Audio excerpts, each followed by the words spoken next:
Hello, welcome to today's video, and we are talking the little green monster. It's an important concept because it can do damage in both your dating and your relationships. And so today I'm going to give you a 5-step process to handle your jealousy. I'll see you in just a second.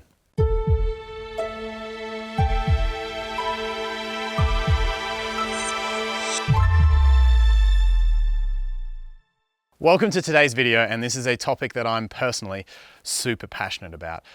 How do you handle your jealousy? It's a massive topic, and in fact I'm going to do a second video a little bit later in the year to give you more strategies to handle your jealousy. But I think one of the reasons I'm so passionate about this topic, and it's one of the things that I believe separates my channel from a lot of other coaches, is that I work with clients really hard working on themselves. We do a lot of self-work and we do a lot of stuff on improving themselves, and this, handling your jealousy, is a huge topic in that area. So what is jealousy before we get into it? Jealousy is an instinctual response. It's a feeling coming from a very old part of our brain, evolutionarily speaking. Its purpose is to avoid surprise and betrayal, to gain back control, and to seek reassurance. In other words, if you see your boyfriend talking to another girl, you want to avoid surprise and betrayal of him leaving you. You want to gain back control, so the temptation is to get in there and do stuff and seek reassurance from him that he's still loyal to you. The problem is some of our brain's oldest evolutionary responses don't work so well in the modern world. Acting on jealousy is often detrimental to your dating and relationships today. And in fact, jealousy has caused a lot of anger, a lot of drama, and in some cases, even death in intimate relationships. So you need to know when it's appropriate, and while you're not wrong for feeling it, sometimes you can be wrong for acting on it. Okay, so 5 steps to handle jealousy. And the first step is very, very simple. In fact, you've probably already done it simply by being here. Acknowledge it. Acknowledge that you feel jealous because you can't fix any problem that you're denying. Step number 2 is stop yourself acting on it. While jealous feelings are normal, jealous actions are very rarely justified. So stop yourself acting on it. Revenge jealousy is never the answer. Step number 3. Now let's closely examine the feeling. Is your feeling of jealousy justified? And this is where you've got to have some brutal self-honesty. Do you not trust your partner for some reason? Has your partner done something to betray your trust? Is your partner intentionally making you jealous? If any of these are true, then it's going to be about communicating with your partner and asking yourself why you're with someone that you don't trust. But in most cases, none of these are going to be true. And that's where you have to own the feeling. Because if your jealousy isn't justified, and you can acknowledge that, the feeling is very normal, but acting on it, remember, is not the answer. So if you've answered no to all of those questions, and you've said, okay, this feeling is normal, but I also know that in this modern situation, it's not justified, then you're ready to begin working on it. Okay, step number 4, it's time to get to the root of the problem. What are the thoughts underlying your jealousy? See, any feeling that you have is caused by a thought. If a guy doesn't show up to a date, then you're either thinking, oh, he's being rude, or oh, something must have happened to him. The exact same scenario can produce different feelings depending on your thought. So let's examine the thoughts behind your jealousy. Be really honest with yourself and think, what are the thoughts? What's causing me to feel this? The reality is that jealousy is often correlated with lower self-esteem. And that's okay, but it's time for you to own that and examine those thoughts. Okay, so let's have a look at some of the thoughts that are underlying the feeling of jealousy and be brutally honest about the internal language that's going on in your mind. Are you thinking, he's going to leave me for her? Are you thinking, I'm not good enough to keep him? Are you thinking he'd never choose me over her? Are you thinking I need to stop him leaving me? Are you thinking I have to control this situation so that he won't leave me?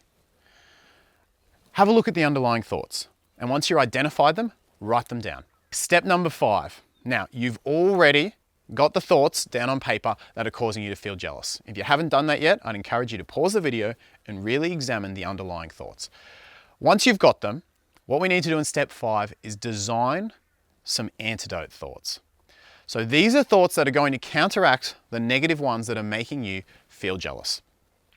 Each time you find yourself feeling jealous and thinking those thoughts, you've got to practice and get into the habit of thinking your new replacement thoughts. This isn't something you do once or twice, it's a habit that you've got to keep up because you've been in the habit of thinking jealous thoughts, so you're going to have to get in the habit and get good practice of thinking your antidote thoughts. For example, he's going to leave me for her. Your antidote thought might be, he can leave me for her, but he'd be an idiot to do so. I'm not good enough to keep him. Your antidote thought might be, if he cheated, it would prove he's not good enough to keep me. I hate that women hit on him. Your antidote thought for that one might be, I love that he's an attractive man, and if I'm honest, I wouldn't have it any other way. I have to stop him leaving me. Or you could replace that one with, if he's silly enough to leave me, I will be just fine.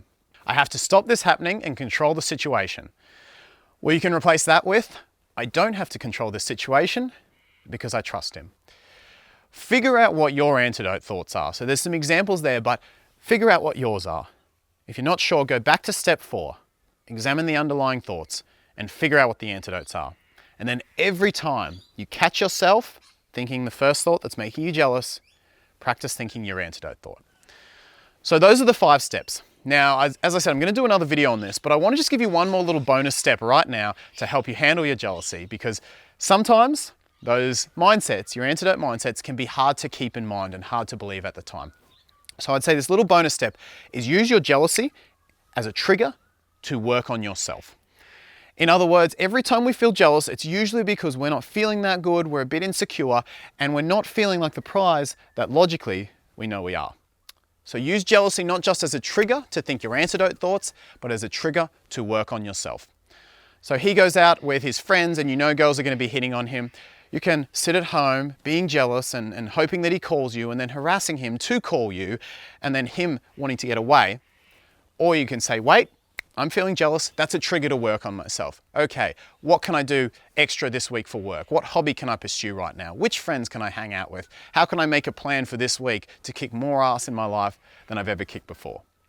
Use jealousy as a trigger to work on yourself, and it's going to be a hell of a lot easier to keep in mind all those antidote mindsets that stop you being jealous.